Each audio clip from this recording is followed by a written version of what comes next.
esa marca para garantizar que se den esas condiciones de selectividad. Voy a abrir el archivo que tengo acá, un segundito. Tu presentación.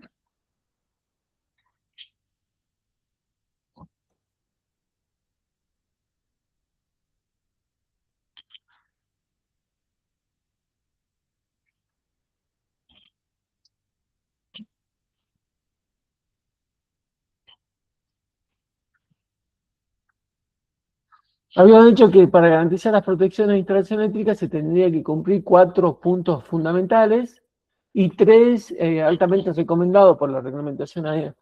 En el cumplimiento obligatorio era la protección contra fallas a tierra, la protección contra contactos directos, contactos indirectos y la protección contra sobrecorrientes, tanto sobrecargas como cortocircuitos.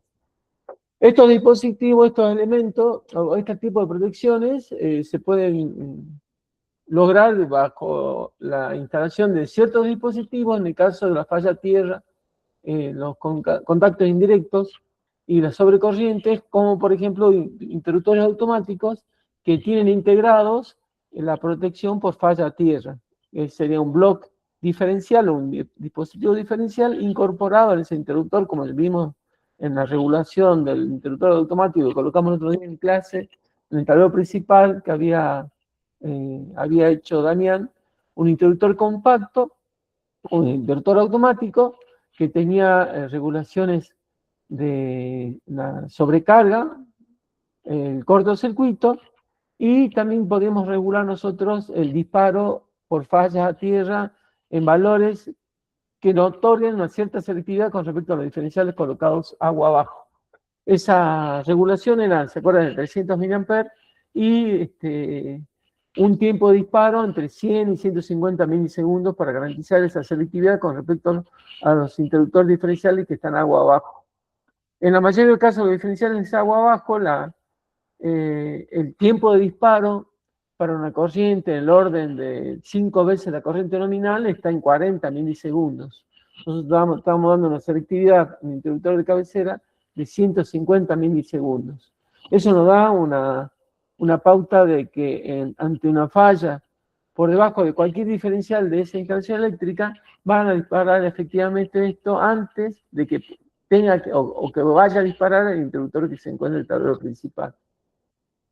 Las altamente recomendadas era la protección contra sobretensiones transitorias, en nuestros casos, como son instalaciones en el ámbito médico, tenemos mucho equipamiento con electrónica que son muy sensibles a la descarga, a las sobretensiones ocasionadas por descargas atmosféricas en la línea de distribución, pero también puede caer en el mismo edificio porque este edificio tiene más de 12 metros de altura y requiere poseer protecciones cerámicas, o sea, para rayos que puedan darle un camino de bajada a la posible eventualidad de que en ese edificio caiga un rayo.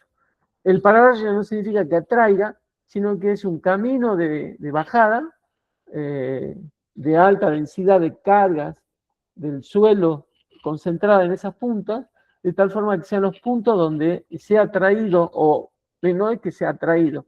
En realidad, en el proceso de un rayo, lo que se produce son corrientes que se van generando en la atmósfera por ionización del oxígeno, del aire contenido y los, digamos, ahí me sale, los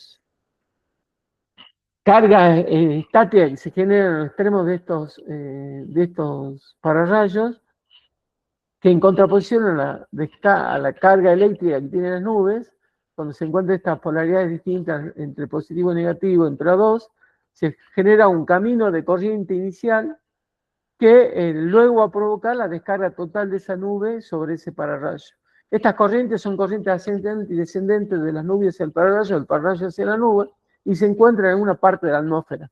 En ese encuentro de estos caminos ascendentes de corrientes y descendentes de las nubes, es donde se produce la bajada de esa energía por medio de ese camino que se ha generado, desde esa descarga desde la atmósfera al electrodo, a la jabalina. Ese camino de bajada produce inducción en los conductores y eleva el potencial del suelo, por eso se requiere que la instalación tenga en la entrada un dispositivo descargador de sobretensiones para que esa sobretensión no ingrese a la instalación eléctrica, ¿sí? Sea como bloqueada o sea un punto, digamos, de neutralización de esa sobretensión para que no afecte la instalación eléctrica interna. Y si hay maniobra de la empresa distribuidora en la línea de distribución que pueden ingresar a nuestra instalación eléctrica, estos dispositivos de sobretensiones van a bloquear esa caída. Esa sobretensión, en realidad, lo que produce es un camino, un cortocircuito a ese nivel de tensión, despejando esa corriente, cerrando el circuito por tierra en ese punto de conexión del dispositivo DPS. Luego tenemos tensiones de sobretensiones permanentes, son monitores de tensión que están constantemente monitoreando la presencia de sobretensiones, o como vemos acá en la interrupción de neutro, que la interrupción de neutro provoca un desbalance en los niveles de tensión entre fases y puede ocurrir que algunas fases eleven su tensión como otras bajen. Esto se denomina neutro flotante, que provoca una diferencia de potencial distinta entre las fases y las tierras, ¿sí? Y una elevación de corriente de aquellos elementos que estén conectados. Teóricamente, en la instalación interna, al desaparecer la relación o referencia de neutro, los dispositivos van a quedar conectados entre dos fases. Depende de la impedancia de esas conexiones, esas fases pueden sufrir o no una sobrecorriente y pueden quemarse o destruirse. Entonces, se puede instalar en el tablero principal un dispositivo que lea esta interrupción del neutro para cortar la energía en todo el edificio. Y luego tenemos también subtensiones que a los motores particularmente le provocan un incremento de la corriente, que pueden provocar fallas si no están los dispositivos adecuadamente calibrados, fallas y rotura o sobrecalentamiento de motores y pérdida de aireación y en consecuencia sacarlos de servicio. Estas tres protecciones son altamente recomendadas y depende del nivel de instalación y la seguridad que le queremos dar a la instalación eléctrica, podemos instalar los tres como complemento en nuestro tablero seccional general o en el tablero principal, ¿sí? Entonces, hemos dicho que el interruptor automático puede cumplir, si vemos el primer grupo, el primer cumplimiento obligatorio de las protecciones, el primer ítem que la falla a tierra mediante un bloque diferencial, el tercer punto que al tener un bloque diferencial despeja las fallas de aireación en las instalaciones eléctricas, realizando de esa forma la protección con contactos indirectos, y también tenemos la protección térmica y magnética para la protección contra sobrecorriente, que son sobrecarga y cortocircuito.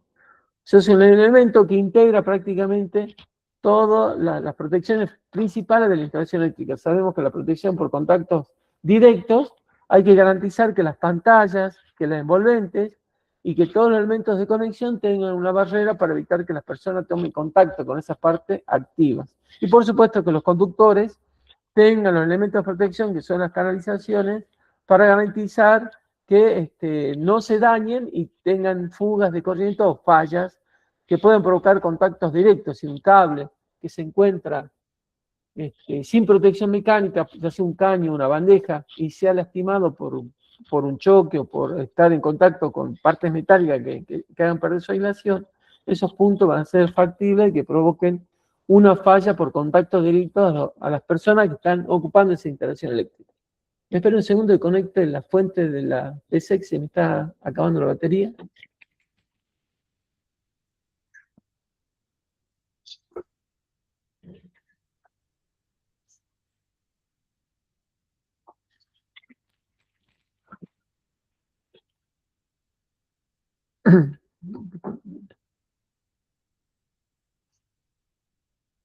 Y también, bueno, sabemos que... Ay, ¿qué pasa que no me avanza? Bueno, esta es una repetición de lo que ya vimos de termomagnética cuando se habla de sobrecarga de cortocircuitos. La sobrecarga, recordemos que es un calentamiento de un elemento bimetálico que hace disparar el mecanismo de apertura del interruptor, mientras que el cortocircuito es una bobina magnética que genera un campo electromagnético atrayendo el contacto móvil, produciéndose la apertura del interruptor. Trabajan a niveles distintos de corriente y en distintos tiempos de actuación.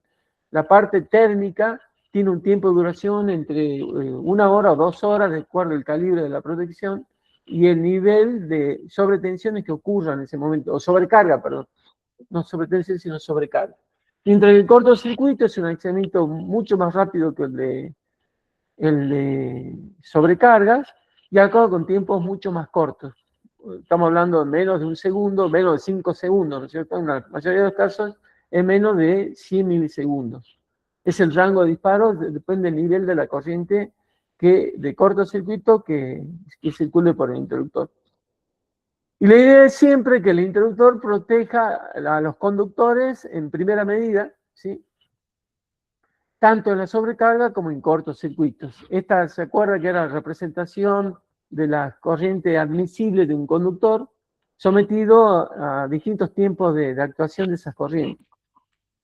El conductor se comportaba en la primera etapa hasta un tiempo de circulación de sobrecarga de 5 segundos como una curva, y luego esa curva se convirtió en una recta que dependía de las características de la aislación y del conductor.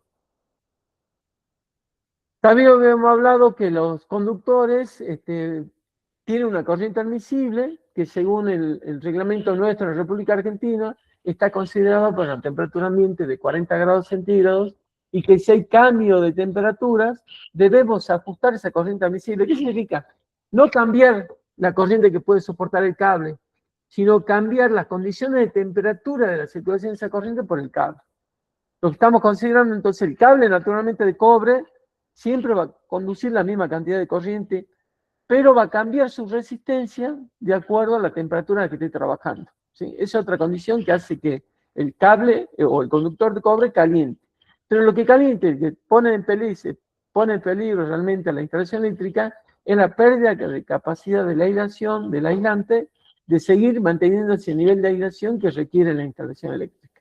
Por eso es que cuando ajustamos la corriente admisible, lo que realmente hacemos es contemplar que va a existir una temperatura extra en el conductor, que va a ser la temperatura ambiente mayor que la de 40 grados centígrados, que me va a dejar o que me va a limitar la cantidad de corriente que yo pueda hacer circular por ese cable antes que ese cable llegue a los 70 grados centígrados. Por eso es el ajuste de la corriente admisible. Y con este ajuste de corriente admisible lo que hacemos es elegir correctamente la protección o el calibre de protección para garantizar que no se superen los límites de esta corriente admisible. Con respecto a los elementos de interruptor automáticos, se los denomina también interruptores en caja moldeada. Tiene la particularidad de que cada polo incorporado en su interior es como un bloque independiente uno del otro. Por supuesto, están interconectados mecánicamente para que cuando uno de ellos actúen los 4, si son tetrapolares, los 3 módulos que están en su interior, y hagan disparar la maneta del interruptor. O sea, cualquiera de los 3 polos, 4 polos por el que circula una sobrecarga va a hacer actuar la maneta del interruptor y la va a hacer subir. Estos interruptores por lo general tienen una palanca con 3 posiciones. Abajo es desconectado, subiéndola, al subir se remonta un resorte, que el resorte que hace disparar el interruptor, queda cargado, queda conectado. Cuando ese interruptor actúa, se produce un salto, un disparo, una bajada de la maneta, pero no baja a la posición inferior, sino baja a un punto intermedio, que es el que nos indica que ese interruptor actuó por una sobrecarga o un cortocircuito. O sea, la mayoría de los interruptores automáticos van a observar que la maneta, cuando disparó el interruptor, queda en una posición intermedia, ni arriba ni abajo, sino un punto medio. Eso significa que el interruptor ha actuado. Para ponerlo en funcionamiento, lo tengo que bajar para que se entre en la posición de recarga del resorte de disparo y recién subirlo nuevamente para que se conecten los bornes y ponerlo nuevamente en servicio. Eso es una condición que se cumple en la mayoría de los interruptores de caja moldeada. Esas 3 posiciones, donde la intermedia indica que ese interruptor ha actuado por sobrecarga o cortocircuito. Siempre estos interruptores tienen una tapa y debajo de esa tapa se pueden incorporar, en la mayoría de los casos, elementos complementarios para el funcionamiento de este interruptor, que pueden ser contactos auxiliares. Acá vemos a la derecha, este bloquecito que está acá son bloques auxiliares que se conectan en unas cavidades que hay en su interior y mecánicamente se conecta con el sistema de disparo del interruptor, con el sistema de palanca del disparo del interruptor. Y estos elementos adicionales, por ejemplo, que son contactos normalmente abiertos y normalmente cerrados, me permite indicar la posición o el accionamiento no del interruptor, si está activado, está cerrado o está abierto. Hay otros tipos de elementos que son bobinas de aperturas con comandos a distancia. ¿Qué significa esta bobinita que vemos acá? Este accesorio que vemos acá es una bobina de apertura que mediante una conexión externa, una fuente de alimentación que puede ser la misma del interruptor o distinta, porque esta bobina se puede entablar con tensiones distintas del mismo interruptor, lo que hace es prácticamente un electroimán que mueve una palanquita, esta palanquita actúa sobre la maneta del interruptor y hace que este dispare.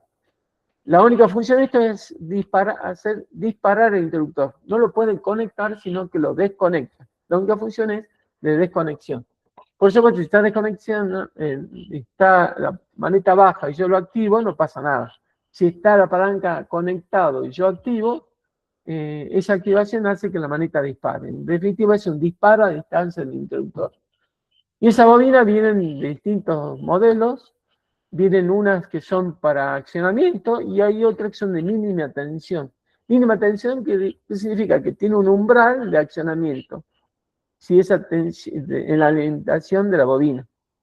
Esa bobina, por lo general, se cablea con los cables de entrada del interruptor y están monitoreando la presencia de tensión.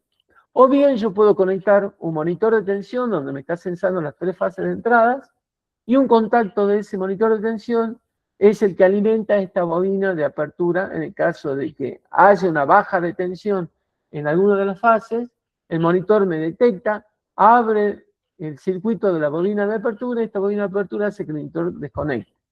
Entonces, en estos casos, si hay una falta de tensión, entonces en una de las fases, esta bobina va a hacer que se active el accionamiento o el disparo del interruptor y se desconecte. También se puede conectar con circuitos de disparo de emergencia, estas paradas de emergencia que se colocan muchas veces en las puertas de tableros de CCM o en tableros de comando de cierto tipo de maquinaria que requiere ante un problema mecánico a un accionamiento que paren todos los motores, toda la energía que está alimentando esa máquina. Entonces, esos pulsadores que en la mayoría, en todos los casos, son interruptores normalmente cerrados, que al pulsarlos se abren, lo que hace es desenergizar estas bobinas. Al desenergizar esta bobina a mínima tensión, actúan sobre el interruptor y desconectan. Desconectan, o sea, lo ponen en posición abierto para despejar la alimentación de esa carga que por alguna razón se hizo y provocó el accionamiento de este pulsador de emergencia. Ya hemos dicho, la representación gráfica es el que está acá a la izquierda. Recuerden que tienen características que se pueden indicar en el lado derecho del interruptor y va a depender del modelo para que estas líneas sean distintas cantidades de líneas representando las características que tiene cada uno de los interruptores. Hay interruptores fijos, con un calibre fijo, cuya identificación es parecida a una llave termomagnética, donde tiene el nombre del interruptor, la cantidad de polos. Como no tiene rango de disparo, no está indicado el rango de disparo, sino la corriente nominal de disparo, ¿sí? Luego la tensión de operación, el poder de corte y la norma del producto. Los dos últimos ítems son fijos para todos, lo que cambian son los 3 o los 4 intermedios, los 4 primeros elementos de identificación del producto. Acá a la derecha, ¿sí?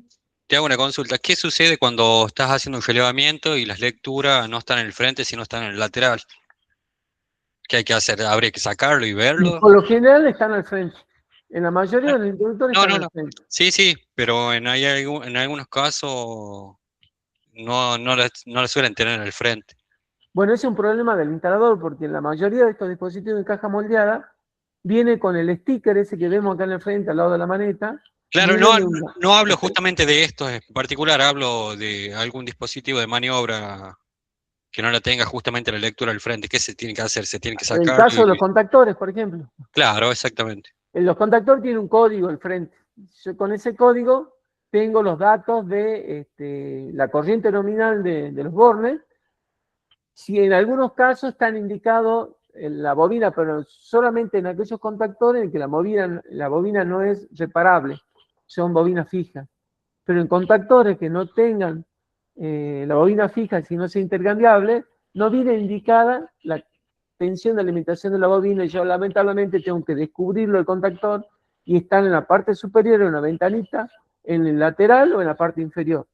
Lamentablemente esa información debería pegarse como un sticker en el frente del contactor, o tener el esquema unifilar en el tablero eléctrico, ya sea en un elemento portaplano que esté en la puerta del gabinete, o que el cliente tenga ese esquema unifilar para que yo pueda saber qué tipo de bobina tiene ese contactor. Hay interruptores compactos de gran volumen que tienen a veces algunos dispositivos de calibración que son modulitos que se incorporan, que están en los laterales del interruptor.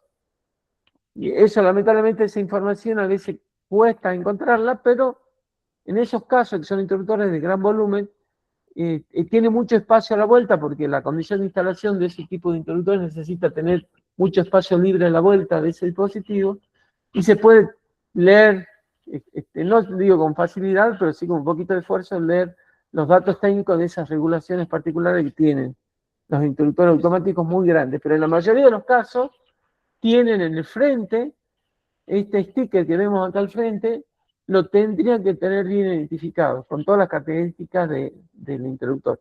Si tiene regulaciones, acá abajo están las regulaciones, siempre van a estar claras, porque están legibles, y a veces están detrás de una pantallita que es un policarbonato, que se puede precintar para que no cualquier persona pueda cambiar la regulación de ese interruptor.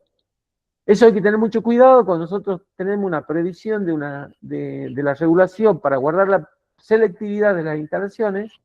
En esos casos deberíamos colocarle un precinto a estas tapitas para que no sean removibles, y una ventanita que diga que cualquier cambio en este interruptor debe contemplarse según las especificaciones del tablero eléctrico o del esquema unifilar que acompaña a este tablero eléctrico. O sea, es importante, muy importante, que la información del esquema unifilar esté bien clara al momento de hacer el conforme a obra.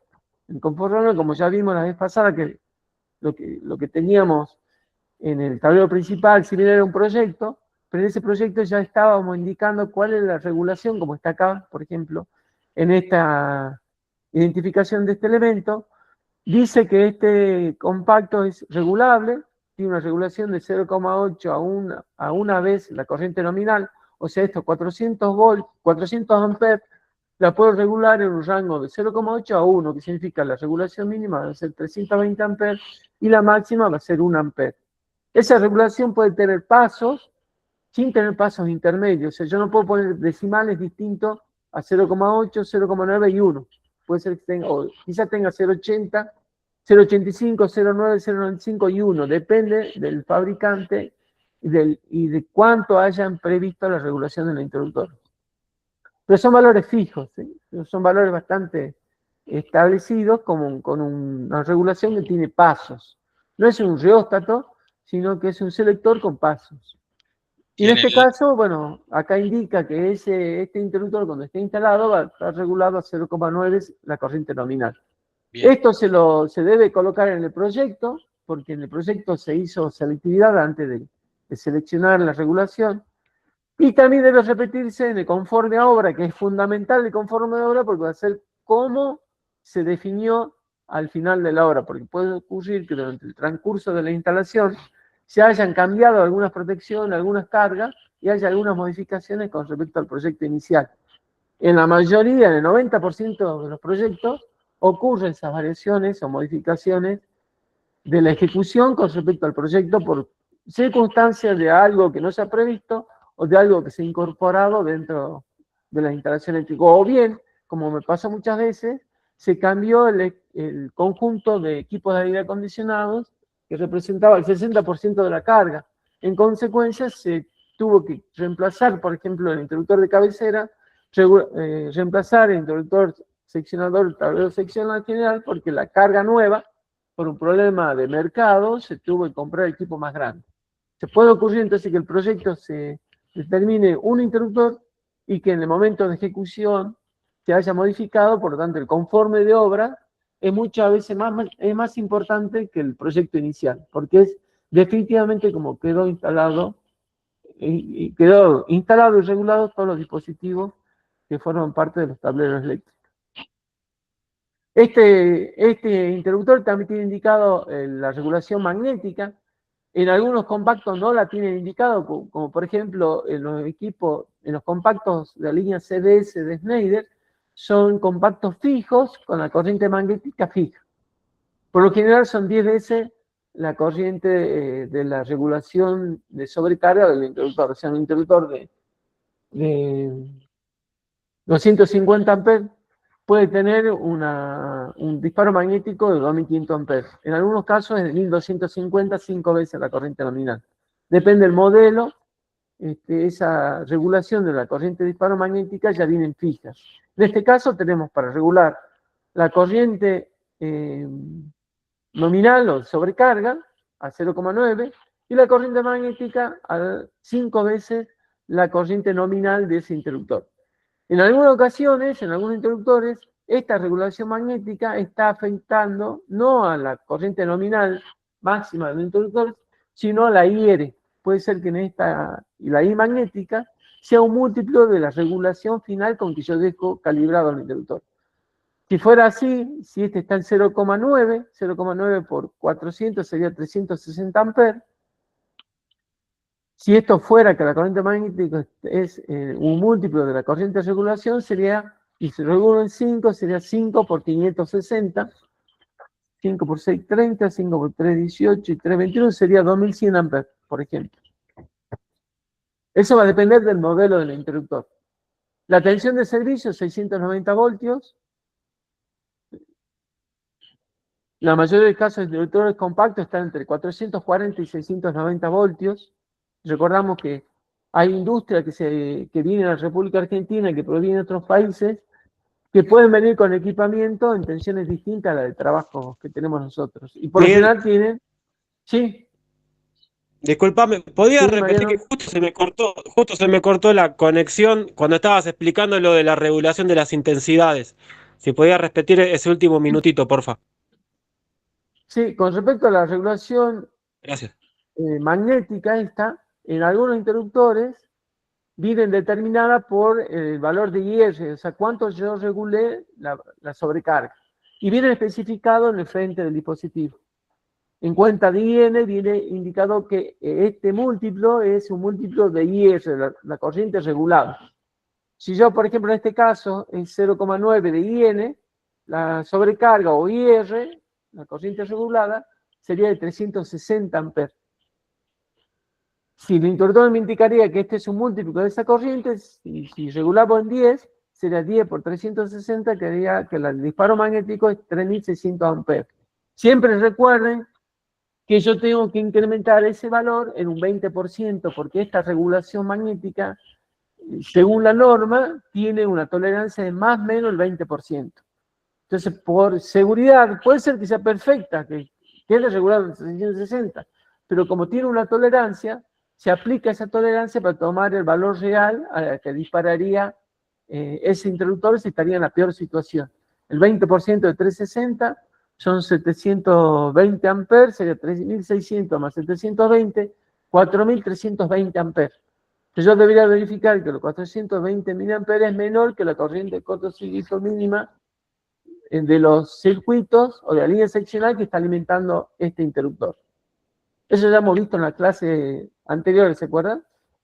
Que debo garantizar que el disparo magnético máximo de ese interruptor, en este caso sumado el 20% sobre el ajuste, sea menor que la corriente de cortocircuito mínima en la línea seccional que está protegiendo este interruptor. Si está en el tablero principal, voy a tomar esa línea que sale del interruptor hasta que alimenta el tablero seccional general, esa longitud de cable me va a dar una impedancia, en ese extremo de cable voy a tener una corriente de cortocircuito mínima, ese valor debería ser mayor que el ajuste magnético de este interruptor automático. ¿Eso lo entienden bien? ¿Lo tienen claro? Clarísimo, gracias. ¿Sí? Recuerden que la corriente esta sería la corriente del poder de corte del interruptor, la ICU, la ICS. En el caso de Schneider siempre son valores, son iguales, son equivalentes uno del otro. Y esa es la máxima corriente de cortocircuito donde me garantiza que ese interruptor puede seguir prestando servicio normalmente. La norma del producto es 60947. Siempre tenemos que observar el valor ICS, que es el valor que deberíamos considerar como valor superior a la corriente de cortocircuito presunta máxima en el punto de conexión de este interruptor. Esa corriente de cortocircuito máxima ya no la analizamos en el extremo de la línea que está alimentando el interruptor, sino en los bornes inferiores del interruptor. Es importante tener en cuenta, o sea, la corriente de cortocircuito máxima para este interruptor la tengo que suponer con el cortocircuito en los bornes inferiores del interruptor, en los bornes de salida. En cambio, en la corriente de cortocircuito mínimo, tengo que ver la corriente en el extremo del cable que está protegiendo ese interruptor. Eso lo entienden, ¿no? Que es distinto considerar la corriente de cortocircuito máxima que la mínima. ¿Me entendieron? ¿La tienen clara? ¿Sí? Me levantan el dedito así para decir está ok. ¿Sí? Por eso que por lo general la corriente de cortocircuito máxima siempre se la calcula en la alimentación. Si la alimentación me da un valor y ese valor es menor que todos los poderes de corte de los interruptores que están abajo, no hace falta verificar en ningún otro tablero eléctrico la corriente de cortocircuito máximo. Me sirve con que calcule el valor más crítico, digamos, en el tablero principal. Muchas veces me da esa corriente de cortocircuito en el orden de 2000 amperes, 3000 o 4000 amperes en el tablero principal. ¿Esto qué significa? Si utilizo interruptores con poder de corte de 4500 amperes en ese tablero y todos los que están después, ya no me hace falta verificar la corriente de cortocircuito máxima en ningún otro tablero eléctrico. Porque a medida que yo me alejo de la alimentación, esa corriente de cortocircuito máxima va a ir decreciendo porque voy incorporando la impedancia de los cables a medida que me alejo del punto de conexión. Esto sí es a la inversa del tema de corriente de cortocircuito. Yo tengo que empezar a analizar desde el primer punto, desde el primer cable que está alimentando el primer interruptor de cabecera, hasta el último cable más alejado de mi instalación eléctrica, que es el más crítico. ¿Sí? Por lo general, en la primera parte, la corriente de cortocircuito es crítica porque los interruptores son de gran regulación, de mucha regulación. Y como son de mucha regulación, la corriente de cortocircuito magnética es muy alta. Por eso, por lo general, el problema a veces surge en la entrada de la alimentación, como hemos visto en la clase anterior. En el primer tablero, seccional general, ya teníamos problemas con la elección del interruptor automático, porque tenemos que garantizar que dispare a una corriente de cortocircuito mínima que sea inferior a los 691 amperes, que es la corriente de cortocircuito mínima en ese tablero. Y para eso ameritaba tener un interruptor con una regulación que sea menor de 5 veces la corriente magnética. ¿Se acuerdan que con 5 veces no me alcanzaba? Porque era un interruptor de creo que 250 amperes, por 5 me da 1250 amperes. Tendría que regularla en un factor menor que 5. O sea, este interruptor para esa posición no me sirve. Si bien tiene mucha regulación de sobrecarga y cortocircuito, pero con 5 veces no me sirve. Tengo que buscar otro con otro tipo de regulación. Esto por lo general son, con esta regulación a partir de 5 son regulaciones de termomagnéticos, son dispositivos magnéticos solamente. Para obtener mayor rango de regulación ya necesito tener relé, se denomina así la pieza que regula, con la que se puede regular la magnética, relé que sean electrónicos, con rangos más ajustados o con valores más finos, digamos, de ajuste de la disparo magnético. Ya tengo un control electrónico de esa corriente, por lo tanto puedo regular a valores menores que el termomagnético. El termomagnético es una regulación prácticamente mecánica, en cambio el electrónico, una regulación electrónica mucho más fina. La característica del interruptor automático están siempre en un sticker que está pegado en el frente, y está la característica general del interruptor. Cuando hay calibres de regulación, están en una ventanita en la parte inferior. Esta parte inferior es el módulo de disparo magnético o electrónico, ¿sí? Acá está, en esta parte superior está todo el mecanismo de disparo. En la parte trasera se puede encontrar el mecanismo de apertura de los contactos, en los contactos de apertura del interruptor. Y en la parte inferior, en este sector, se encuentran las regulaciones de la parte magnética y de la parte térmica, ¿sí?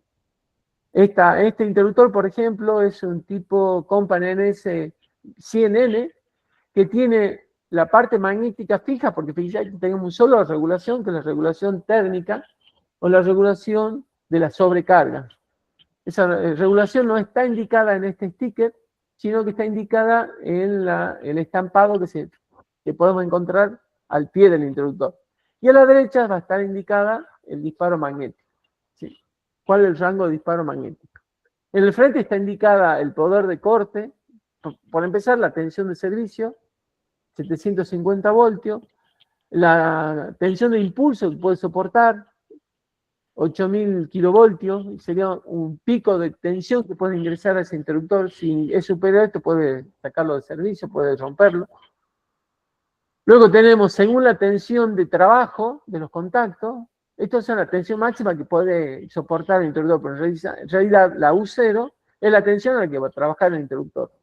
Si una instalación trifásica, en nuestro país estamos entre 480 y 415 voltios, y a la derecha está indicado cuál es el valor de la corriente de cortocircuito última. ICU es la corriente de cortocircuito, el poder de corte último de ese interruptor, por arriba del cual este interruptor puede sacarse de servicio y no poderse utilizar más.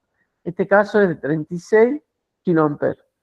Y acá en la parte inferior está indicada la relación entre ICU y ICS. Acá dice que el valor de ICS, que es la corriente del servicio, es el 100% de ICU, son valores equivalentes, ¿sí? Luego tenemos la frecuencia de trabajo y la categoría. Ya veremos qué se refiere a categoría. Tenemos categoría A y categoría B. Dos tipos distintos de interruptores. Categoría A y categoría B. Ya veremos qué significa esa categoría. La representación gráfica y la norma del producto. La calibración de sobrecarga va a estar indicada acá como IN, el valor IN en la parte inferior, o un por IN, y las distintas regulaciones que tiene. Puede ser 3, 4, 5, 6, depende del modelo de interruptor.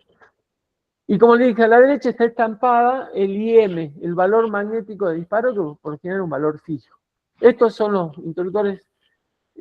Hay otros más básicos que solamente no tienen inclusive regulación ni siquiera de sobrecarga, y son valores fijos, ¿sí? Esto es un valor intermedio ya con una regulación de la sobrecarga, ¿sí? Estos interruptores automáticos, ¿se acuerdan por la forma con que funciona? Que sería, al tener este módulo de disparo es individual en cada polo, y actúa independiente uno de otro, pero están solidarizados con el eje que los une. O sea, el eje que los une hace que si uno de ellos actúan o abren el circuito los tres. Ya hemos hablado con respecto a la parte interior, que es un sistema que tiene dos contactos, un contacto superior y un contacto inferior, y el móvil también tiene dos contactos. Por supuesto, este está cortocircuitado acá, ¿sí? Un elemento conductor que tiene una pastilla en la parte inferior y otra en la parte inferior y otra en la parte superior. Esto es un movimiento rotativo que hace que, en el caso de actuación, esto al girar se producen dos aperturas, en la parte superior y la parte inferior de las mismas dimensiones, y en el caso de un cortocircuito, esos arcos que se van generando a medida que se va abriendo el contacto, se van a ir a despejar o van a ser absorbidas por dos cámaras vagas chispas, en la parte inferior y la parte superior. Schneider hizo un agregado a este sistema, que este sistema, en esta cápsula, digamos, que contiene el rotor los contactos fijos y móviles, es una caja hermética que tiene un sistema de aprovechamiento del aumento de presión por la formación del arco. Tengan en cuenta que el arco levanta muchísimo la temperatura, Eso hace que el gas, el aire en su interior, levante la temperatura, levante la presión y haga que colabore ese aumento de presión con el accionamiento, el disparo o la velocidad de apertura de estos interruptores. Esto que permite que la energía que deja pasar el interruptor hasta que se corta el arco, ¿sí?, es mucho menor que los interruptores que se producían anteriormente. Estas características se llaman limitación de energía. Son interruptores limitadores de energía. ¿Qué significa? Que anteriormente un interruptor automático tenía una curva de energía pasante hacia el cable en la parte inferior hasta que se produciera la apertura del arco, representada por esta línea de curva o línea de trazo. Fíjese que en la línea de trazo tenemos la abscisa, el tiempo de duración, y en las ordenadas la corriente de cortocircuito que está dejando pasar. El producto de I cuadrado T es el área que cubre, o el área por debajo de esta curva. Esa área representa la energía que me deja pasar el interruptor viejo, el modelo viejo, ¿sí?, que no tiene este sistema rotoactivo porque colabora, digamos, este aumento de presión con la velocidad de disparo del interruptor. Actualmente estos interruptores tienen esta energía, fíjese que ha bajado sustancialmente la energía que deja pasar porque la limita por este sistema de apertura, reduciendo el tiempo y el tiempo de duración de ese arco, y eso trae como consecuencia, fíjese que el tiempo anteriormente tenía este valor, y hoy en día al bajar el tiempo, este valor es mucho menor, ¿sí? Y significa que la energía que deja pasar es mucha menor. ¿Qué significa? Que los cables van a sufrir menos esfuerzo de calentamiento, porque la energía que dejó pasar antes de la apertura final es mucho menor. Y fíjese la diferencia, el área representa la diferencia de energía, ¿no? Esta área es casi la 10ª parte del área total de esta otra curva. La mejora ha sido muy importante para garantizar que el nivel de energía que deja pasar en el momento del arco sea mucho menor. ¿Qué significa? Que ese arco que se produce en el extremo del cable tiene menos energía para producir menos procesos de ignición de algún artículo, alguna partícula que se encuentre cerca de ese arco. Y eso es importante en el momento de contemplar. ¿Sí? ¿Sabes que la otra vez estaba viendo un mini documental que creo que era en alta tensión, que los seccionadores están como adentro de una especie de cápsula que tiene un gas dieléctrico, ¿puede ser? Para que no haga el arco. Sí, exacto, un gas que no permite la ionización de ese gas para que ese arco Claro. no tenga oxígeno para poderse Para que no se multiplicar desarrolle. o desarrollarse. Claro, ¿Sí? claro. Sí, también. En media Y si no, tensión no lo el parás problema más. del arco es terrible. Yo una vez me No acuerdo lo que... parás. ¿Ah? Que no lo parás más si no. No tenés manera de frenarlo, digo, si no. No, era terrible. Yo me acuerdo que una vez volví de un asado de 1 de mayo a mi casa, no había colectivo, y me volví caminando. Yo vivo en un barrio de San Carlos, que queda acá a 7 kilómetros. Iba caminando por el barrio intersindical, que queda el camino medio entre mi casa y la empresa. Y se empezó a formar un arco en un seccionador de media tensión que salía de una subestación transformadora que hay ahí, un distribuidor que hay ahí frente a Barrio del Tribuno.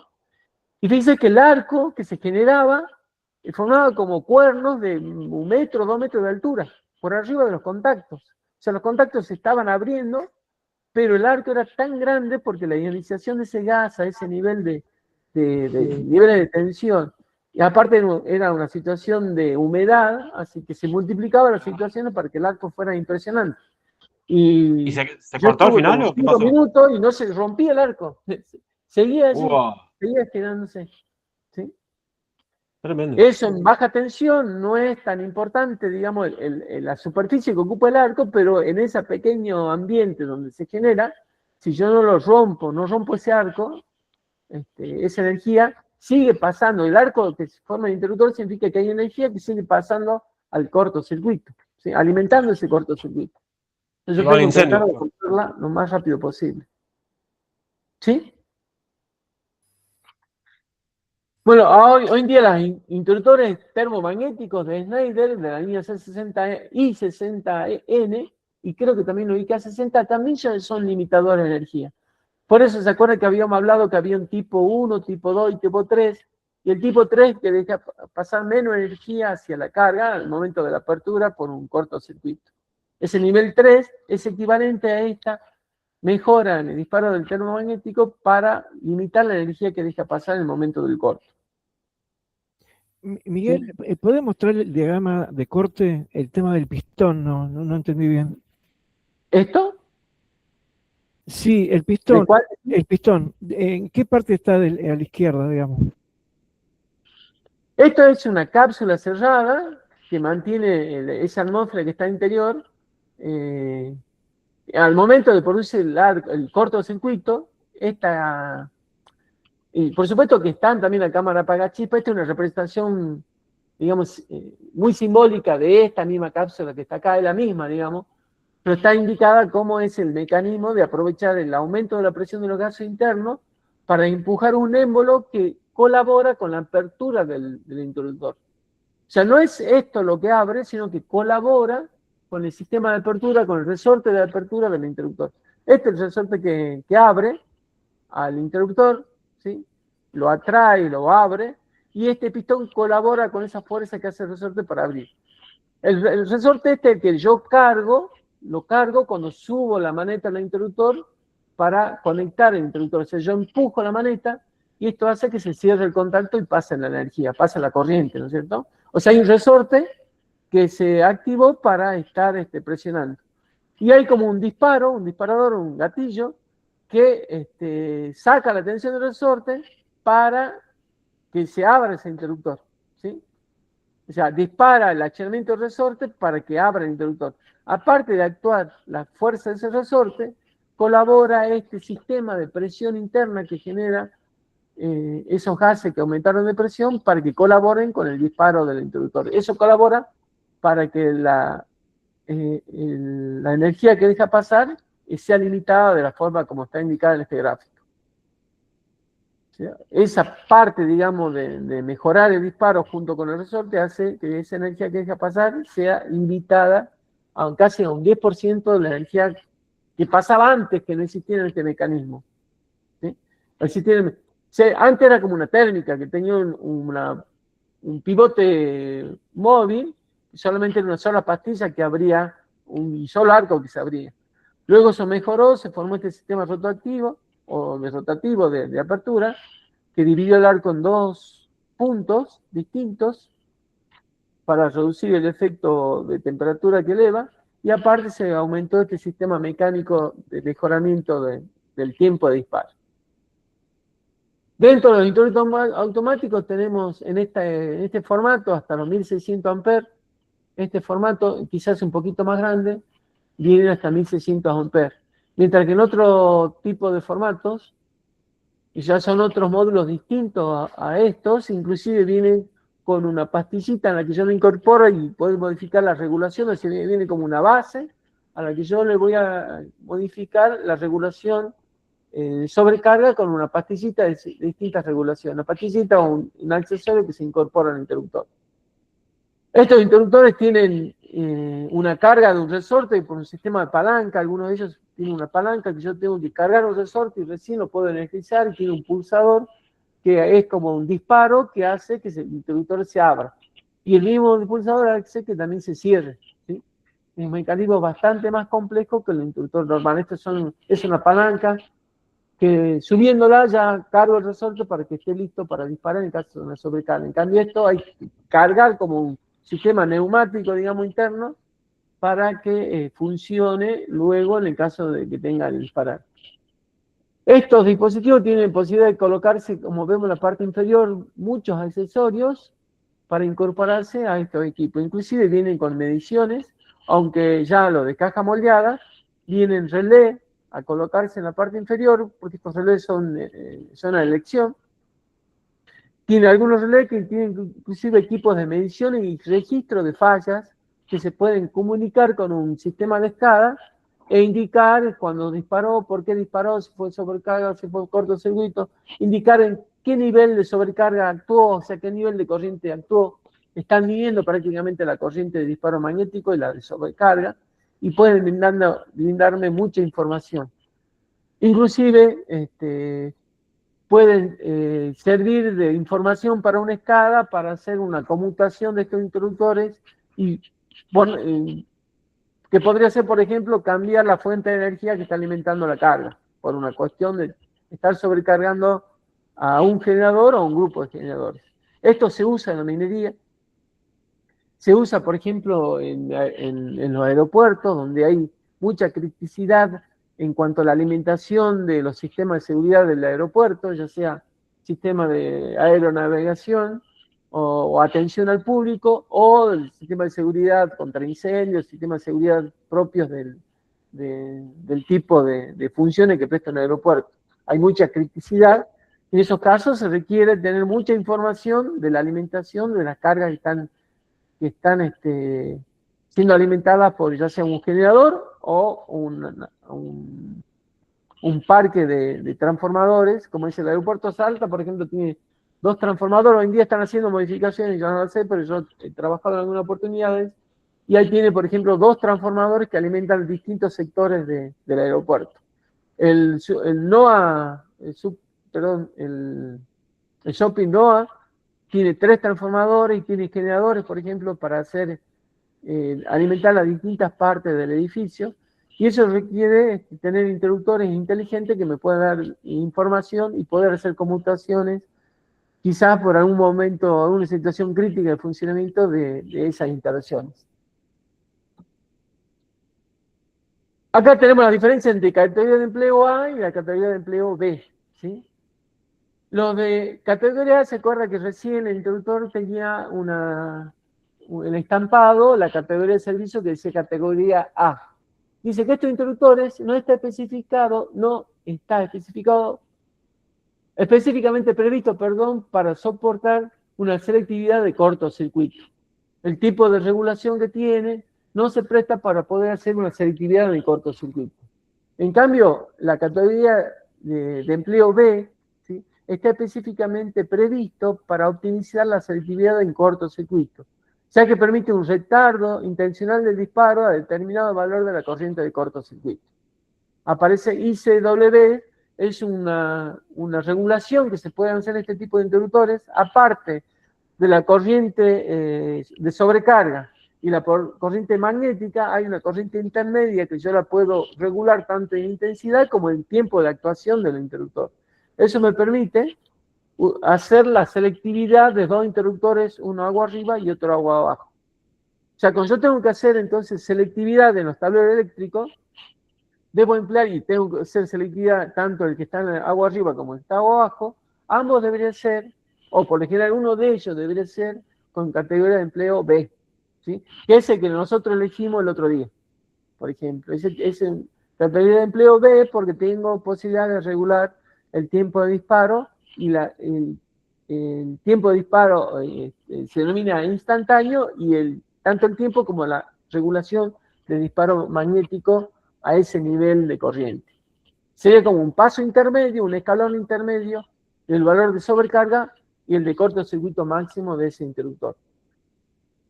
Esto es importante que lo sepa porque en algunas ocasiones van a recibir algún proyecto y le van a dar como especificaciones que los interruptores que se colocan en el tablero eléctrico deben ser categoría de empleo B, que significa que existe un estudio de selectividad que se hizo y ese interruptor debe usarse en ese tipo.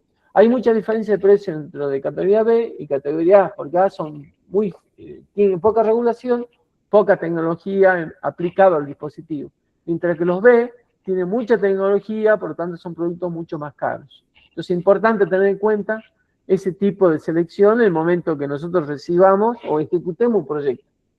Deberíamos especificar en la lista de precios que el interruptor que se coloque deba ser de empleo tipo B para garantizar la selectividad que yo la seleccioné mediante el uso, por ejemplo, del software de Snake.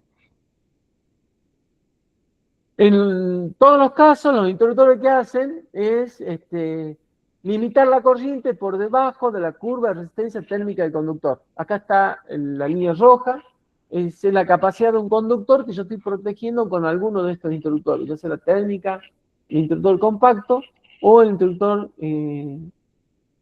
el nivel 3, digamos, que estamos hablando ya de interruptores entre 800 y 6.000 y pico, 6.300 amperes.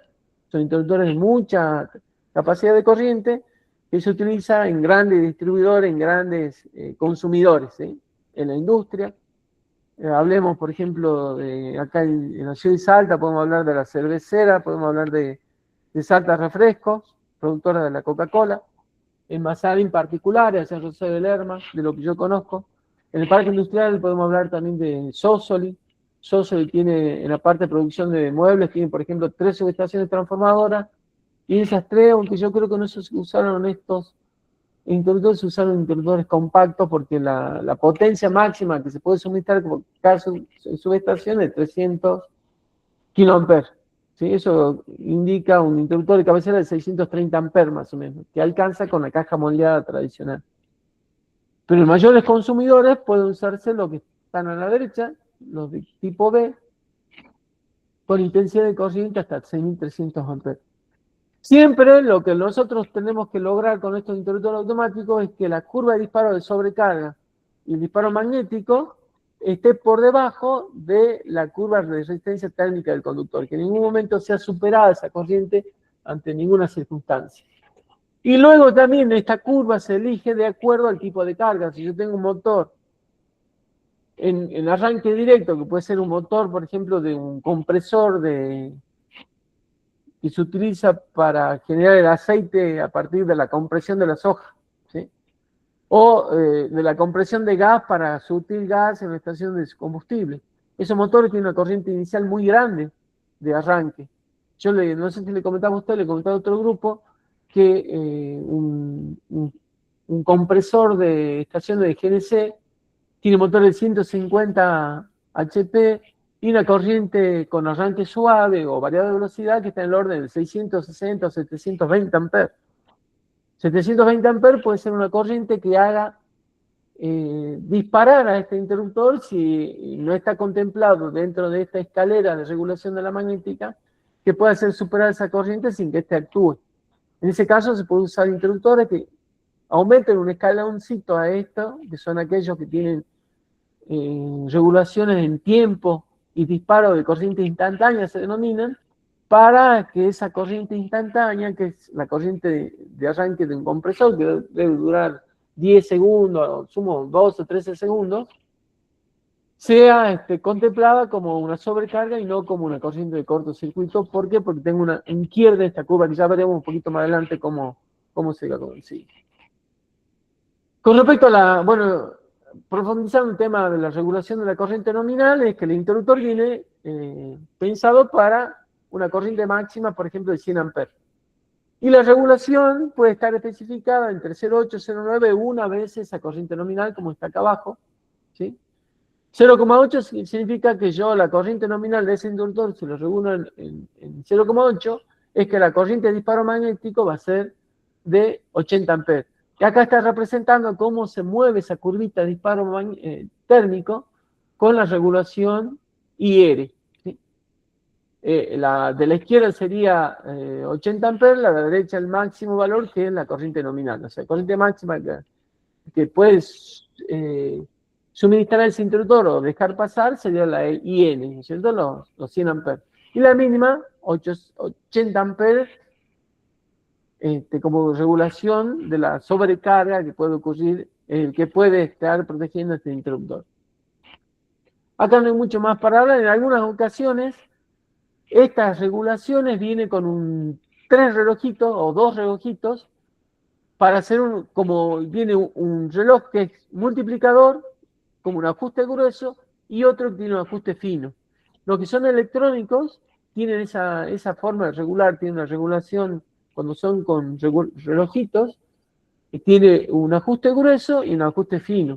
El ajuste grueso sería, por ejemplo, entre 0,8 y 1. Pero entre 0,8 y 0,9, que serían los 2 rangos subsiguientes, puedo hacer una regulación intermedia de 100 amperes, por ejemplo. Puedo regularlo de 1 amper en 81, 82, 83, 84, 85, 89 hasta la 90. Y de 90 a 100 puedo regularlo de 91, 92, 93, 94. Significa, en esos casos, que estos interruptores tienen un ajuste grueso y un ajuste fino para hacer un escalado, digamos, de calibración mucho más ajustable. Siempre hablando de la corriente de sobrecarga, no de la corriente de cortocircuito. ¿Sí? Con respecto a la corriente magnéticas, el término de regulación se denomina la regulación ISD, corriente de operación magnética, o de corto retardo. Una corriente a partir de la cual se asegura la apertura instantánea en milisegundos del interruptor. Estamos hablando de que dispara un valor, este valor anda alrededor de 0,1 milisegundos y depende del tipo de interruptor y del tipo de relé que actúa sobre el disparo del interruptor. Es un disparo instantáneo, que significa decir una corriente de disparo instantáneo ante un cortocircuito. Son corrientes muy elevadas que sí deben estar por debajo del poder del corte del interruptor, porque si no este interruptor se terminaría destruyendo. Ahora tenemos un ejemplo, I magnética 800 amperes. Se puede indicar como valor fijo, en el caso que tenga valor fijo, como 800 amperes. Estos son, por ejemplo, los interruptores compactos tipo CBS de SNES. Tienen el valor fijo magnético. Puede ser regulable, como en este caso, 12 veces la corriente de la regulación de la corriente nominal. O, en este caso, denominado ISD, que es 10 veces la corriente regulada del interruptor. Esto es lo que yo le decía anteriormente, que este valor de corriente de disparo magnético puede estar fijado sobre la regulación que yo hago sobre el ajuste térmico del interruptor.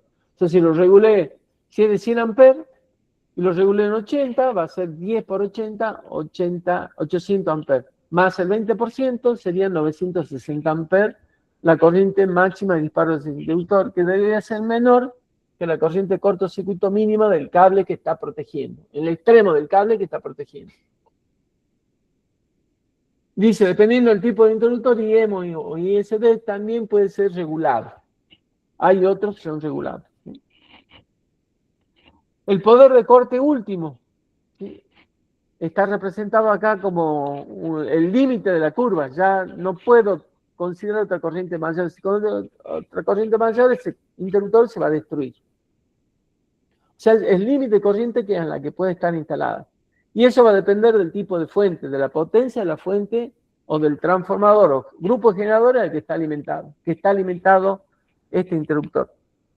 Si tengo transformadores de 1000 kVA, 630 kVA, 315 kVA, me van a brindar distintos valores de corriente de cortocircuito máximas.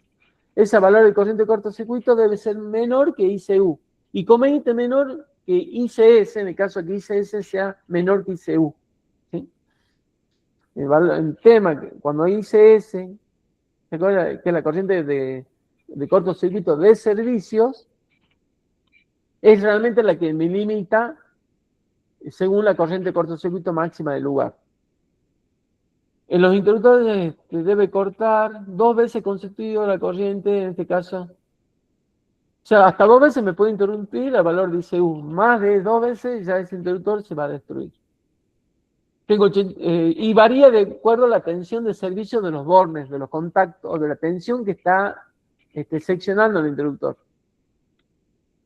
En otros países manejan líneas trifásicas, por ejemplo, en Brasil se manejan líneas trifásicas de 220 voltios, 3 por 220, en México, en Estados Unidos se manejan 3 por, no me acuerdo si en México, pero sí en Estados Unidos se manejan líneas trifásicas de 3 por 220 voltios. En la Argentina manejamos 380 voltios y en algunas industrias muy grandes están trabajando en 440 voltios. La corriente de cortocircuito, fíjense que va variando, máxima que soporta según ese nivel de tensión. Es entendible que la tensión me va a brindar distintos niveles de corriente, por eso que la corriente y distintos niveles de arco eléctrico dentro del interruptor. Por eso cuando aumenta la tensión va a aumentar esa potencia del arco, por tanto va bajando el poder de corte del interruptor. Si a menor tensión tengo menor poder de corte del interruptor. Luego tenemos el poder de corte del servicio, dice traduce la aptitud del interruptor en tener un servicio normal después de haber cortado 3 veces consecutivas esa corriente. Eso indica una medida de la robustez del interruptor. O sea, yo puedo tener un cortocircuito, va un operador, sube la llave y vuelve a saltar porque hay un cortocircuito. Va, busca, cree que ha solucionado el problema, vuelve otra vez y vuelve a activar la llave y vuelve a disparar por el cortocircuito. Bueno, después el tercer cortocircuito, ese interruptor debería ser, también podría seguir prestando servicio. Por eso que ICS muchas veces es menor que ICU. Depende de la robustez del interruptor, de la calidad de los contactos. Esos niveles, fíjense que en los interruptores puede ser de 25 al 100%. 25 es un cuarto del valor. Y 100% es cuando ICS es igual a ICU. Alguna representación en la estampado del interruptor es esta. Recién hemos visto que decía ICS igual al 100% ICU. El modelo más viejo estaba en el orden de 50 ICU. ¿Sí? Es importante entonces ver, en el caso que tengamos algo que remodelar o hacer un reglamento, hay que ver estos términos para garantizar y verificar la corriente de cortocircuito en ese lugar, que se puede realizar, por ejemplo, con un instrumento de multifunción que tenga la posibilidad de medir la impedancia de lazo. Un interruptor de multifunción que mide la impedancia de lazo se conecta directamente a la línea cerca del punto donde yo quiero analizar la corriente de cortocircuito y me puede dar como dato la corriente de cortocircuito máxima, trifásica, y la corriente de cortocircuito mínima, en ese punto de conexión de ese medidor de multifunción. Para eso me serviría verificar que ese valor sea menor que ICS. ¿Sí? Luego aparece una ICW, corriente asignada de corta duración. ¿Sí? Este nivel de corriente de corta duración tiene la posibilidad también de regular el tiempo de accionamiento. ¿Sí? Un tiempo de accionamiento para ir haciendo un desplazamiento, digamos, a la curva de disparo como una escalerita que me facilita a mí tener selectividad con respecto a una carga de mucha corriente inicial de inserción, como es un motor de mucha potencia, o porque la selectividad de los interruptores de agua abajo me exija modificar esta curva para garantizar que actúe solamente cuando la falla ocurra entre este interruptor y el que se encuentra abajo con el que estoy guardando selectividad. Ese término es ICW, ¿sí? Que también es regulable en el frente o es fijo en el frente del interruptor. Dice, la máxima corriente de cortocircuito que el interruptor de categoría B, ya aparece el término B porque puedo con esto lograr selectividad, puede soportar una corta duración de tiempo sin alteración de sus características. El tiempo de retardo delta T normalizado es 0,05 o 0,1 hasta 1 segundo. Por ejemplo, ICW puede ser de 65 kA a 1 segundo. ¿Sí? Este valor puede ser fijo, puede ser variable según el tipo de interruptor, el tipo de relé con que yo disponga. Entonces las fábricas tienen mucha amplitud y mucha variedad de productos para ofrecernos con estas características particulares. Aquí hay una tablita de los interruptores NS, donde ven los distintos tipos, distintos calibres de la corriente nominal, de 100 hasta 160, 250, 400 y 630. La línea NS. Y esa NS, fíjense, tiene acá la corriente nominal y una letra que indica el poder de corte. Según la letra que acompaña al artículo del código, el código del artículo, tiene distinto poder de corte. A medida que de N, si paso de N, no me acuerdo qué significa N, H o L, no me acuerdo el término en inglés que representa, pero cada letra representa un nivel de cortocircuito distinto. O sea, el poder de corte varía según esa letra que esté aplicado en el código del artículo. Por supuesto, la característica mecánica va a cambiar, ¿no? Acá está el poder de corte, la durabilidad mecánica, la cantidad, no sé, son miles de ciclos que pueden servirse de accionamiento.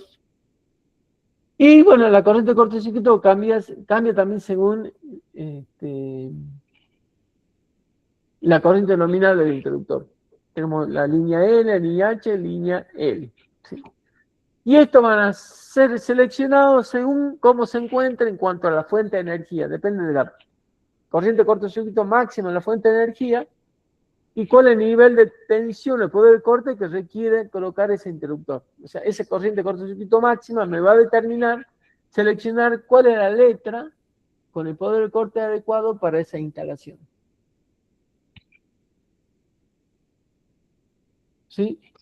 Fíjense que los niveles dependen de la tensión con que yo estoy trabajando. Si trabajo con línea de 3x220, voy a tener este nivel de poder de corte. Si trabajo entre 80 y 415, este nivel de poder de corte. Abajo está indicada el valor de ICS para, en todos los casos, el 100%. O sea, el ICS es igual que el ICU. ¿Sí? Esta gráfica ya la vimos para verificar cuál es la energía pasante de un interruptor automático para protegerme los cables que se encuentran agua arriba de él. Esto ya lo vimos el otro día. Tenemos un interruptor automático, un cable de alimentación a un juego de barra, y ese juego de barra me alimentan distintos interruptores de agua abajo. Acá tengo uno muy chiquito para pilotos luminosos, proteger la posible falla, que es muy difícil, pero a veces ocurre. Y ocurre cuando estos interruptores pilotos luminosos se encuentran en la puerta del gabinete, y esta puerta del gabinete se la abre cotidianamente. Ese movimiento hace que los cablecitos tengan tracciones en los bordes del piloto luminoso, se pueden soltar. Si no hago mantenimiento, se pueden soltar y entrar en cortocircuito. Es esa línea que alimenta a los pilotos, por eso tiene una termomagnética. La corriente es muy baja porque el piloto luminoso trabaja alrededor de los miliamperios, entonces con el menor calibre que puedo poner no hay problema de sobrecarga porque la corriente va a ser fija. Pero sí puede haber un cortocircuito. Entonces, para que sea práctico, y si los usuarios son de A1, es conveniente colocar una termomagnética como en este caso. Este cable que estaba acá, ¿sí?, tiene una energía máxima que soporta, que era el K cuadrado, S cuadrado. ¿Se acuerda el término? K cuadrado, S cuadrado, que es la energía específica que soporta ese cable para, en caso de un cortocircuito, contemplando una temperatura máxima de servicio de 160 grados centígrados en un tiempo menor de 5 segundos. ¿Sí? Que el tiempo, o menos, perdón, de un segundo, que el tiempo que actúa efectivamente un interruptor en el caso de un cortocircuito. Y este es el ábaco que me provee el fabricante, donde se ensayó la energía que deja pasar los distintos interruptores. ¿Qué tiene acá en las ordenadas? Kiloamperios, que es la corriente de cortocircuito presente en ese lugar de instalación, donde está el interruptor, y en la abscisa está la energía que me deja pasar, expresada en amper cuadrado segundo, como está indicado acá. Este es el gráfico que tengo que buscar siempre cuando disponga de un interruptor y tenga que verificar los cables que se encuentran abajo. Yo, si no tengo que verificar, podría poner acá 50 milímetros y no voy a tener problema, pero es una aberración poner 50 milímetros por un cable que está alimentando un ojo de buey. Entonces tengo que buscar la menor sección útil para ese punto de conexión.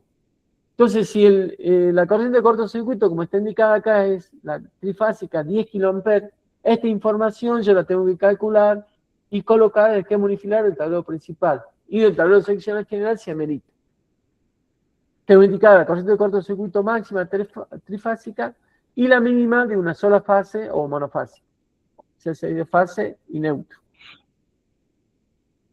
Entonces, ante 10.000 kA, que es la máxima corriente de cortocircuito que puede ocurrir, y si ocurre ese nivel de corriente, yo subo tomando de la abscisa ese valor, corto la curva del interruptor que me representa, cuáles son los niveles de energía que me deja pasar, trazo en horizontal hacia la izquierda y busco el valor de la energía pasante que me deja pasar ese interruptor en el caso de un cortocircuito.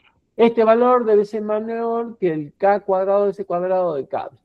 Acá dice que para 4×10, si se cumple esa condición, dice no cumple para 6 milímetros, sí cumple para 10 milímetros. O sea que con 6 milímetros yo podría pensar que con este interruptor era suficiente para garantizar que esto sea seguro.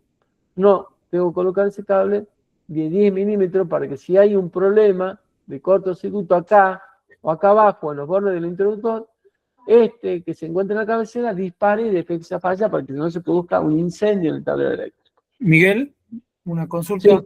Ese 115 es una variable fija, digamos, tanto para trifásico, para monofásico. No, eso depende del conductor y de la aislación del conductor. Para cobre con aislación de PVC es 115. Ah, ok, ok. Para cobre, aislación de XLP es otro valor. Ese valor está en la tabla, está en la norma, en la Sí. tabla. ¿O? Sí, en uno de los apuntes yo creo que le dije dónde estaba, pero ya le muestro. Ya lo buscamos. No hay problema, Miguel, gracias. Miguel, ahí en el cable, en el anterior, que no verifica, digamos, con cable de 6, pero después Sí. abajo, posterior a la térmica, está un cable de 1,5. Pero ¿Esto fíjate, influye? ese cablecito está protegido por la térmica. Ah, bien, claro. ¿Sí? Está bien. Sí, perfecto.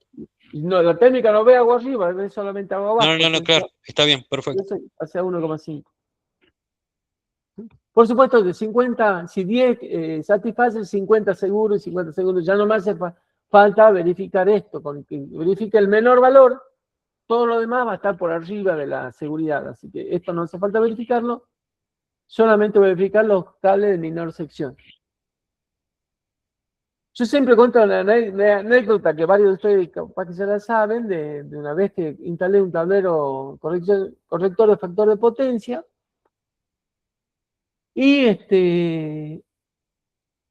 abrí un gabinete que tenía ojo de buey, muy antiguo, inclusive creo que el gabinete, la puerta era no me acuerdo si la caja era donde estaba el interruptor de madera o la puerta de madera, no me acuerdo bien.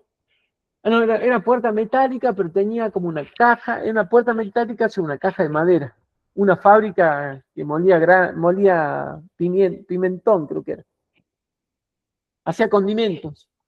Y cuando abro la puertita y conecto, todo bien, pero cuando voy a cerrar la puertita, se había soltado, no me di cuenta que estaban flojos los cables del piloto luminoso, se soltó un cablecito de una fase y se puso en cortocircuito con la fase del otro piloto. Y se cortó la energía. Entonces yo empiezo a buscar agua arriba, porque mi tablero era un tablero seccional, voy a un tablero seccional general, estaba todo sano, no había disparado nada. Me voy al tablero principal, tampoco había disparado el interruptor de cabecera, que era un seccionado bajo carga con interruptor de 250 amperes. Mido tensión y no tenía tensión en la alimentación, no tenía tensión en el medidor, entonces llamo a EDESA para que me vea qué había pasado. Y se había quemado un fusible que estaba a 300 metros de distancia, que era una subestación transformadora que alimentaba mi planta. ¿Sí? Cosa muy rara, me pareció algo muy extraño que se produzca el disparo de un fusible NH en la salida del transformador. Pero bueno, de hecho, por defecto en la selectividad de las protecciones, todas las protecciones que yo tenía en mi instalación eran muy elevadas, mayores que las del fusible que estaba en la subestación transformadora. Y eso pasa muchas veces en la industria agropecuaria. Las instalaciones le hace el vecino o el muchacho que vive ahí en el pueblo o que vive cerca de la planta y que no tiene mucho conocimiento de de las corrientes de cortocircuito, de la selectividad que hay en la escalabilidad de las protecciones para garantizar selectividad, y exageran en las protecciones, como en este caso habían puesto en una instalación, no consuma más de 20 kilowatts, estamos hablando de corriente de 25 a 30 amperes, habían puesto un seccionado bajo carga con un fusible de 250 amperes por ciento, no iba a saltar nunca en su vida. De hecho, nunca saltó un fusible que se encontraba en la subestación transformadora, quizá habrá sido de 40, 50 amperes. ¿Sí? Pero bueno, eso pasa muchas veces cuando no guardamos la selectividad. Dispara algo que no estaba previsto. Y sacó de servicio no tan solo mi instalación eléctrica, sino toda la gente que estaba colgada en esa línea de distribución. Y ya terminando esta partecita del interruptor automático, no ha sido muy profunda, pero ya veremos en otra etapa todos los accesorios que hay en la línea Schneider.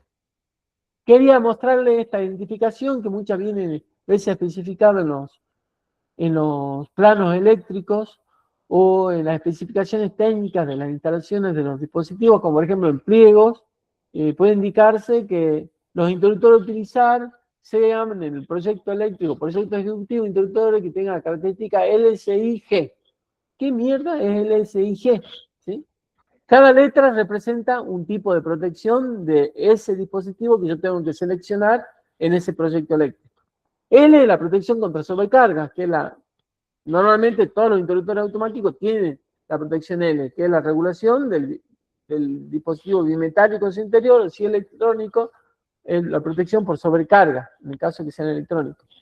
Luego tenemos S, que es la protección selectiva contra cortocircuito. Esa protección selectiva muchas veces es regulable en el tiempo y regulable en intensidad, como vemos el gráfico este verde que está acá.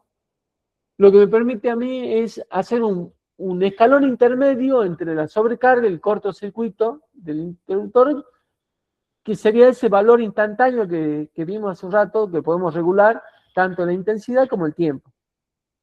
Esa posibilidad es la posibilidad de regular el nivel de corriente de disparo de cortocircuitos, que es una protección selectiva, con tiempo y regulación de ese valor.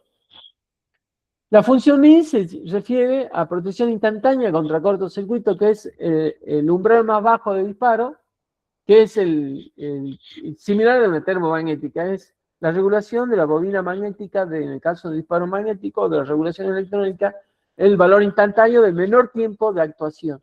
El más rápido, sí, llevan menos tiempo en actuar. Acá fíjense, estamos alrededor de 0,4 por 10 a la menos 1, sería el 0,04 segundos, sería este nivel de disparo de ese interruptor, que es valor instantáneo. Son 40 milisegundos, casi el nivel de disparo de un interruptor diferencial. A 5 veces la corriente nominal, ¿sí?, del diferencial. Y luego está la función G, que es una protección por defecto a tierra. No es una protección diferencial que yo puedo utilizar como protección para contactos indirectos, sino que es una protección por fallo a tierra de la interacción eléctrica. Esta regulación es bastante amplia y también tiene posibilidad de regular en el tiempo. O sea, un interruptor que tenga protección LSI, o el que más se utiliza es el LI, ¿sí?, protección térmica y protección instantánea magnética. Los LSI tienen aparte una regulación intermedia de la corriente de disparo, que me da selectividad a la protección, también regulando el tiempo. La selectividad significa regulo el tiempo de actuación de esa corriente. Esto es importante saberlo porque en muchas especificaciones se indica estas condiciones, y si no las sé, y estoy cotizando una instalación eléctrica y no elijo uno que tenga LSI G, posiblemente, al momento, si gané la licitación y no tuve en cuenta, tengo que poner plata de mi bolsillo para poner un dispositivo con esta característica, que es mucho más caro que uno que tenga solamente protección LI y que sean fijas. Hay mucha diferencia de precio entre regulaciones fijas y estas regulaciones más complejas de tiempo de duración de corrientes de la protección selectiva y la protección por defecto a tierra. ¿Qué es Bueno, el me extendí muchísimo defecto este a tierra? tema. Me gustaría descansar unos 15 minutos, pero bueno, primero atiendo sus consultas. Sí, Miguel, protección de los defectos a tierra, ¿qué sería? Fallas de conductores a tierra por fallas de aislación en alguna parte de la instalación eléctrica, ¿sí?, que no es precisamente la corriente diferencial que tenemos en los bloques diferenciales. A esto le podemos sumar la protección diferencial, ¿sí? Depende, la instalación eléctrica, son instalaciones en el esquema de conexión a tierra, si son TT o TT o TNS, se recuerda que las corrientes de falla son distintas, ¿sí? En el sistema TNES, las corrientes de falla no circulan por tierra, sino circulan por conductores. El disparo es por conductores. Puede ser que haya defectos a tierra que no sean relevantes, pero yo necesito estar controlando esa falla a tierra, porque es corriente que está jugando en una parte, que no es peligrosa, pero que no me hace saltar tampoco la protección por falla a tierra, porque no es una corriente de falla entre el conductor y la masa eléctrica que se puede electrificar. Puede ser la falla de un conductor que falla directamente a tierra, como un conductor enterrado en un conducto directamente enterrado en la instalación eléctrica. Como ese conductor que está enterrado no tiene un retorno a tierra en el sistema TT, puede ser que las protecciones no salten. Pero sí puedo medir con este tipo de interruptores y detectar esa falla y despejar esa corriente informando que hay una falla a tierra, que no es peligrosa porque no está poniendo en tensión ninguna masa eléctrica que tenga contacto con las personas que están usando la instalación eléctrica. sea, este tipo de función se utiliza por ejemplo en el esquema TNS, ¿sí? Donde las fallas de efecto a tierra se están produciendo, pero no son peligrosas desde el punto de vista de la protección de las personas, pero sí está fugando corriente. Significa que hay energía que se está perdiendo. Que está retornando a la fuente por corrientes que están yendo a tierra. ¿Entendido? Ok, gracias. ¿Sí? ¿Alguna otra pregunta para vayamos un descansito un poquito más largo? De unos 15 minutos, ¿le parece? Y volvemos al esquema unifilar de que estamos viendo del proyecto.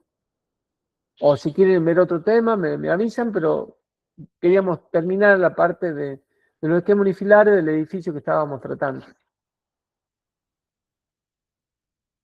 Bueno, entonces son las 20:35, más 10 son 45, más 15 50. A las 20:50 nos conectamos de vuelta, ¿está bien? 20:50. Y le metemos 1 hora 10 para la última parte.